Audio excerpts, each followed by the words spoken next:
Bata-bata, ang katanungan ng lahat, pwede na ba talagang iriban ang mga bata? Kagaya ng batang ito na itago nating Cindy. Si Cindy ay isang 9 na taong gulang. Dati na pong naka-Brazilian yan. Ngunit makapal at kulot ang buhok niya, hindi talaga tutuwid ang buhok ni Cindy. Makapal ang strand at may natural na kulot ang buhok ni Cindy. Nagmana daw sa nanay niya. Kaya naman binabad ko siya ng #1 cream ng pangriba ng 1 oras. At pinabanlaw ko na at diretso plancha na po tayo. Kita niyo naman po, tumuwid na po sa #1 pa lamang po. At syempre para lalong tutuwid ang buhok ni Cindy, kailangan talaga gamitan po natin ng U-Lady Hair Iron ang buhok niya para plakado. After plancha, diretso po tayo sa neutralizer, ibabad po natin ng 20 to 30 minutes. Pagkatapos banlawan at diretso Brazilian na po. After Brazilian, ibabad po natin ng 20 to 30 minutes ulit at i-blow dry na po natin.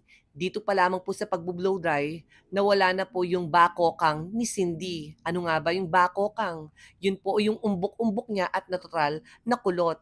Tignan nyo naman po, after natin binlow dry, wala pang plancha-plancha yon, pero dito pinlansya ko na at ginupitan ko na ang buhok ni Cindy. Kaya naman ngiting tagumpay si Cindy at ipagmamalaki niya sa kanyang mga classmate ang bagong ribbon niya. At hiningan ko pala ng review ang buhok niya. Ayan, plakado, after wash.